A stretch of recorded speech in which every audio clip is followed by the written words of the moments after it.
I remember sitting in my Avid class about 3 years ago and my teacher asked us to start setting some goals, resolutions we try to keep through the end of the course. And even though I'm no longer in the Avid program since I transferred schools, because there was a whole situation with that, I'd still like to share with you that lesson while I write my New Year's resolutions for the year.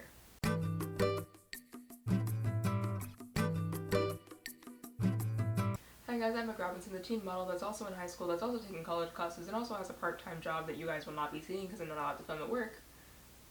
If you like videos about fashion, organization, school, productivity, that kind of deal, make sure you hit the subscribe button and ring the bell to see more of my content.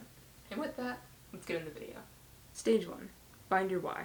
Maybe it's tradition, maybe you just want to change, maybe it's Maybelline for all I care, but there should be a reason behind the goal that you're setting. Jumping headfirst into new ideations, grand visualizations for the life you'd like to live sounds great. To change overnight, to glow up, to have a Cinderella moment per se, but that isn't enough. You need to have a reason behind what you're doing in order for it to last. For example, one of my New Year's resolutions is to be more consistent in my social media uploads. And if you look at my track record, that is not always the case. Like, I'll be doing great for a month. Like, if you take a look back at my track record, I'll be doing great for like a month or so, updating weekly like I plan to, and then I drop off for like 2 or 3 months and return with new aesthetic and editing style feathers in my cap. This video is an example of that. I haven't posted in like 3 months, but I'm gonna do better. I'm doing better. Hopefully. I've always wanted to work in the internet sphere. I've always found it intriguing, but passion, dare I say it, isn't enough. Social media is very demanding, both mentally and time-wise, so I've had to take a step back and realize and think, is this something I even want to do? Am I able to dedicate the time and mental strain that it takes in order to do well on social media? Especially long-term, considering how long it'll take in order to get to a point of monetization on YouTube, let alone monetization that will actually be able to pay bills. And also, why do I even want to do this in the first place? Like, why does it drive me? Why is it so exciting for me to be able to put something on the internet? And clearly I want to do it. Like, I always come back to this little rectangle on your screen regardless of how long I've been away. But why? Why?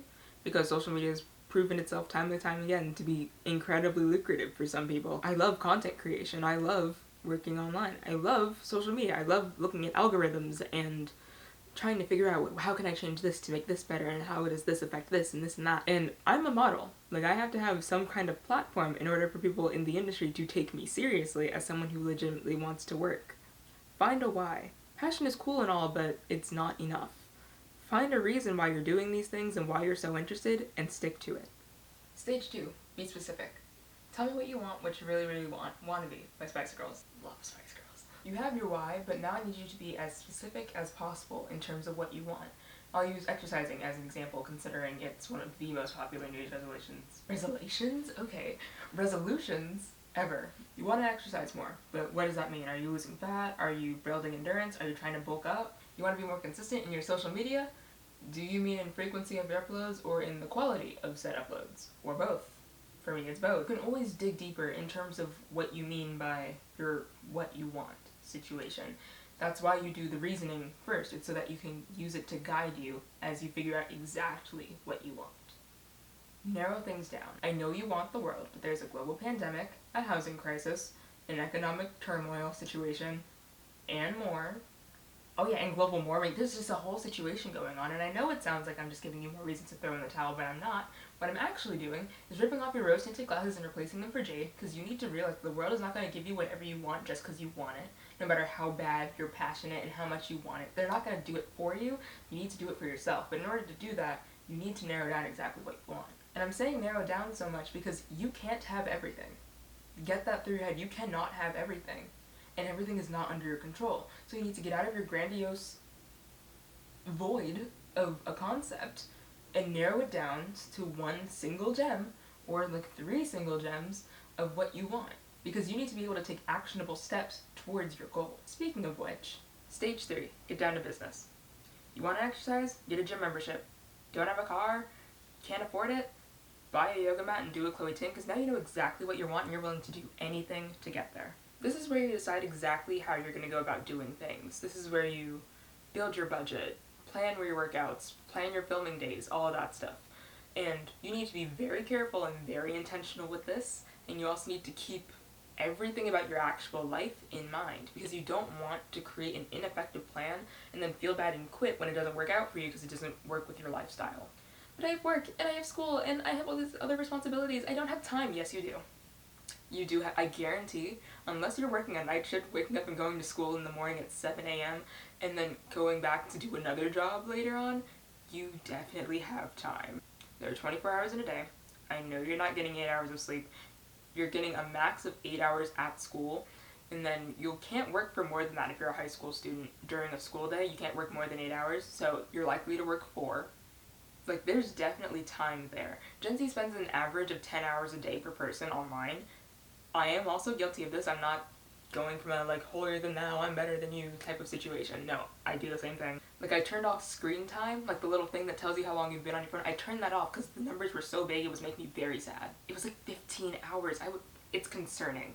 I'm not as bad now. I turned it off and now I'm good. I'm nowhere near 15 hours a day on my phone, but whew, that was a time. It was truly an era. But you see, there's definitely time in the day. So how about we dedicate some of that online time to working towards our goals? Another part of this is creating habits. I've linked 2 things in the description aside from my Instagram. It's @_McRobinson_. Go follow me. Oh my god, shameless plug. Do it now. But yeah, I've linked 2 things down there, an audiobook and a video. The book is Atomic Habits by James Clear. I love this book. This book is so good. I've read it like 3 times. Well, listened to it. It's an audiobook. I've listened to it like 3 times in the past year, and it's just as good every single time. Like, James is really clear. James clear, and practical in his verbiage with regards to how habits have affected his life and how you're able to use them to leverage your own. I really encourage you guys to listen or read this book. I don't have a code or anything for Audible, but there's probably some sale or promotion going on somewhere on the internet, so just give it a shot. The video is Set Systems Rather Than Goals by Rowena Tsai, and you might be thinking, why did I put a video like this if it completely contradicts the thesis of my video? It doesn't. We're saying the same things. She's just wording it a little bit differently. Create habits. Rowena is so good at explaining her system for creating systems. She also kind of alludes to James's book Atomic Habits in her video, and actually a good number of her videos. She really likes this book too. I heard about it from her. But she is great in general with video creation, so it's really engaging. Like, I love her editing style and aesthetic. It's so crisp and clean, and it's not super fast-paced like you tend to see on the internet, because our attention spans are shortening as things like Vine and TikTok keep resurging. Kind of a nice change of pace to have these super long-form videos that are really slow-paced, but they're still interesting to the eye, like visually. Every now and then there's a pop-up and there's some nice sound effects, and I love her video so much. Please go watch her. But I'll explain habits here for now. Habits are the almost on autopilot things that your brain does when you're not really paying attention. For example, pouring cereal before the milk or looking before you cross the street. They're really easy to do once they're set in your brain, but they do take some time to get there. You have to be really consistent in your attempts. Consistency is kind of a theme for the year, isn't it? Isn't it? But once they're set in, you are golden. However, while you're putting your plan into action, you might find that there are some habits that you need to break in order to achieve your goals. And that's fine. Everyone has bad habits. The easiest way I found in order to do this is to replace the not so helpful habit with one that is actually beneficial to you. For example, I write a lot. I write a lot of stories. I spend a lot of time in my brain, and like I just create scenarios and stories and worlds inside my head. And though that's super cool, I'm really bad at writing Instagram captions. I have my biggest platform on Instagram, and my captions are garbage. A recap, like 2021, a recap. Or, just wait, my Christmas cards next year are gonna be phenomenal. Those are 2 of my actual captions. A way to replace that bad, not so helpful habit of constantly creating these stories in my mind would be to, instead of doing that while I brush my teeth at 6 in the morning, start churning out some Instagram captions so that way I can create content around them. Most people give up on their New Year's resolutions by the 2nd week in February, and that's because they didn't know what they were doing when they set their goals. They weren't specific in what they wanted or why they wanted those things in the first place, or they didn't create a plan that met them where they were in life at the time. Of course, it's fun to create these little pictures in our minds of what we'd like our lives to be like, but if you're serious, you need to act like it. And that is everything, besties. I hope you liked this video. If you did, like it, and don't forget to subscribe and ring the bell to see more of my content. And if you want to see some nice pictures of me, follow my Instagram. It's @_McRobinson_. Say it with me. I've said it like 3 times now. And with that, I gotta go. See you next week. Bye! You, unstoppable, watch you